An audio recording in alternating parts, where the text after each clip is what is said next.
وحين إيمانه الثابت بدولة الدستور والقانون والمؤسسات الراسخة.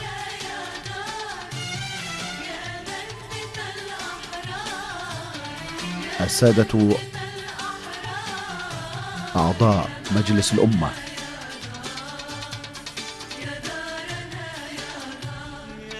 وهم يصافحون حضرة صاحب السمو أمير البلاد الشيخ صباح الأحمد الجابر الصباح حفظه الله ورعاه، وسمو ولي عهده الأمين الشيخ نواف الأحمد الجابر الصباح حفظه الله.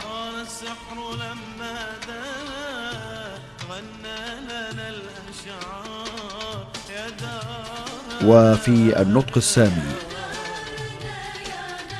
الذي يلقاه سموه حفظه الله منذ قليل، والذي أكد من خلاله إنه في كل وقت وحين إيمانه الثابت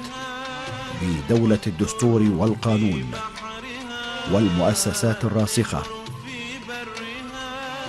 التي تتضافر جهوده جميعا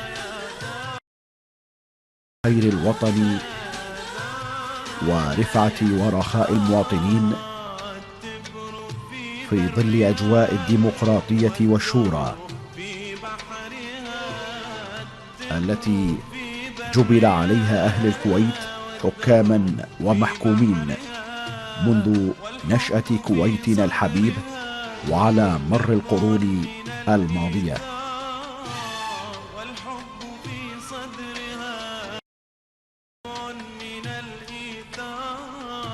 كما أكد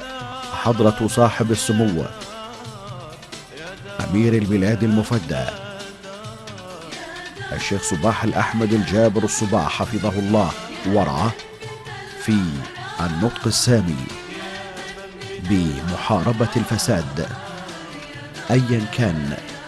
في دوائر الدولة المختلفة،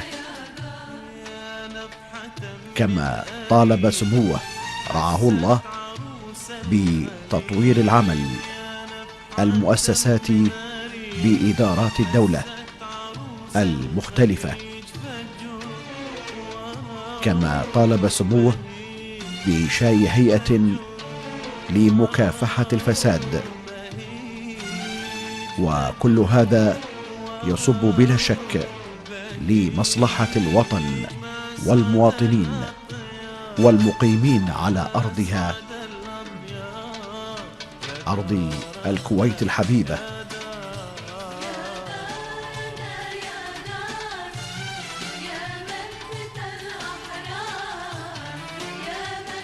اليوم تفضل حضرة صاحب السمو أمير البلاد الشيخ صباح الأحمد الجابر الصباح حفظه الله ورعاه بإلقاء النطق السامي إذانا بافتتاح دور الانعقاد العادي الأول من الفصل التشريعي الرابع عشر لمجلس الأمة، موجها نطق سموه السامي إلى ممثلي الأمة ليكون نبراسا وهاديا وطريقا آمنة تسير عليها سفينة الديمقراطية في دور انعقاد فصل تشريعي جديد من أجل خير الأمة والوطن.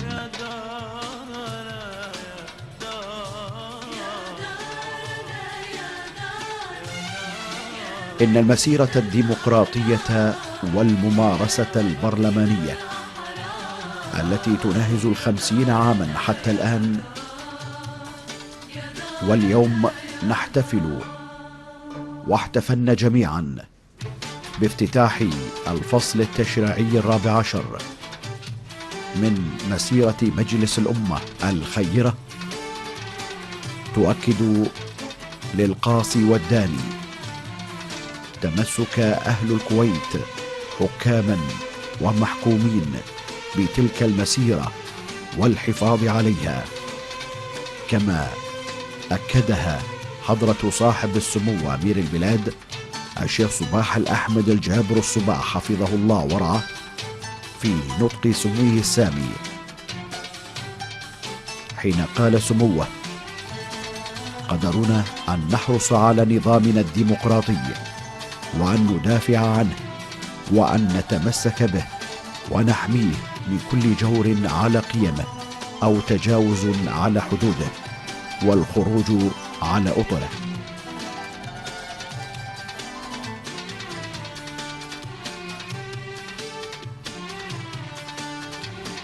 بالأمس القريب عشنا عرسا ديمقراطيا انتخابيا رائعا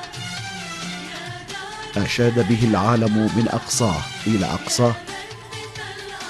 عشنا معا خلاله الديمقراطية الحقة والحرية الواسعة التي كفلها الدستور والقانون،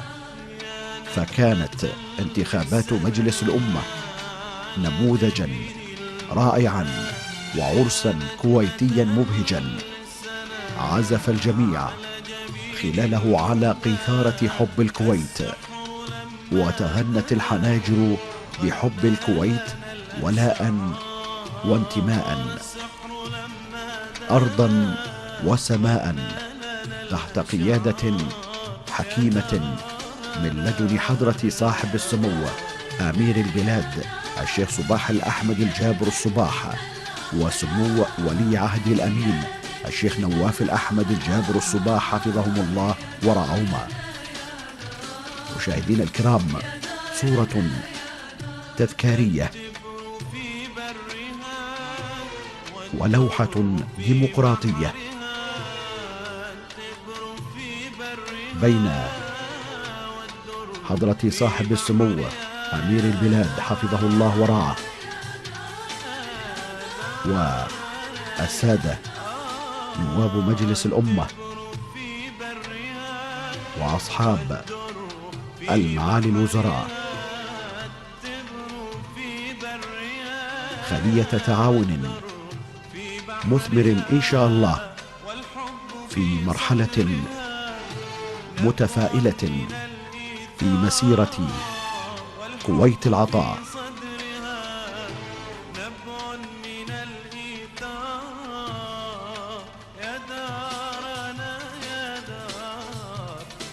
هدية تذكارية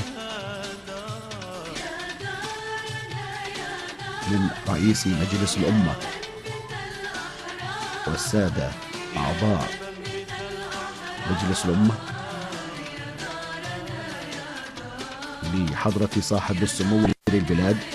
حفظه الله ورعاه بمناسبة افتتاح الدور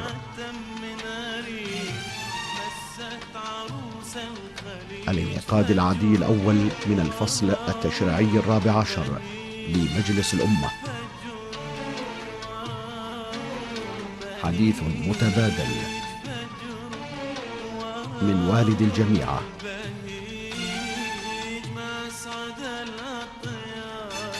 راعي مسيرتنا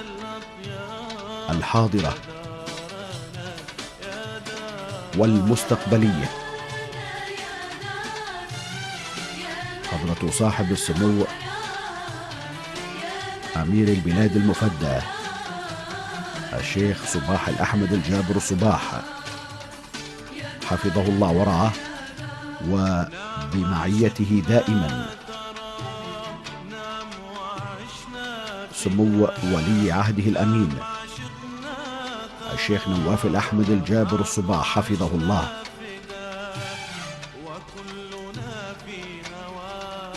إن أهم ما يميز روح الممارسة الديمقراطية الكويتية هو استمرارية روح العطاء حتى في أشد حالات التوتر والأزمات. ولا شك أن مشاركة المواطن في تقرير مسيرة الوطن ترشيحا وانتخابا تلعب دورا بارزا في الحفاظ على المكاسب وترسيخها.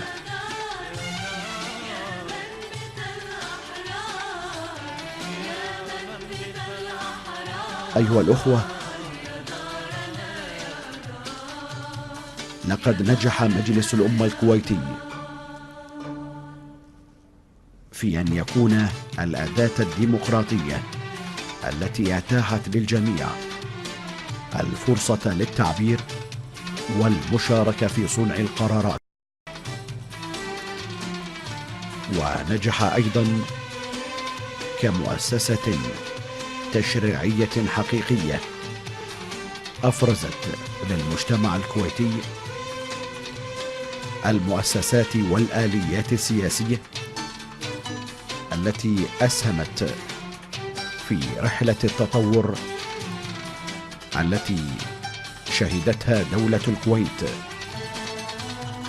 مما جعل للكويت سجلا حافلا بالمشاركة السياسية التي جاءت مستندة إلى الانتماء العربي والإسلامي وبحسب المعايير والأسس العادلة للمنهج الديمقراطي.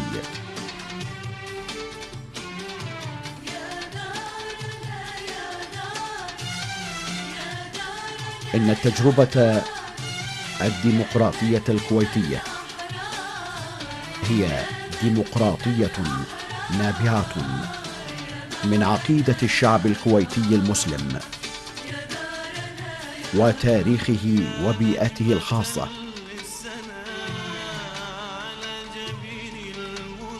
وقد تآزرت هذه العوامل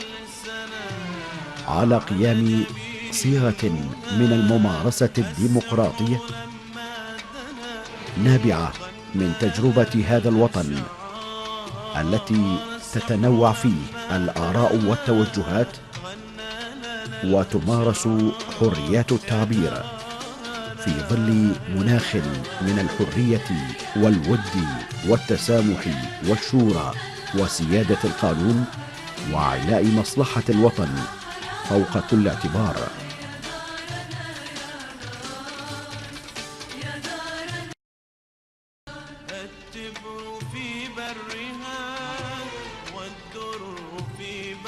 أيها السيدات والسادة،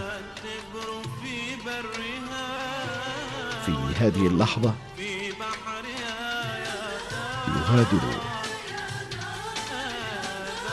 حضرة صاحب السمو أمير البلاد الشيخ صباح الأحمد الجابر الصباح بحفظ الله ورعايته ظل سالم بمجلس الأمة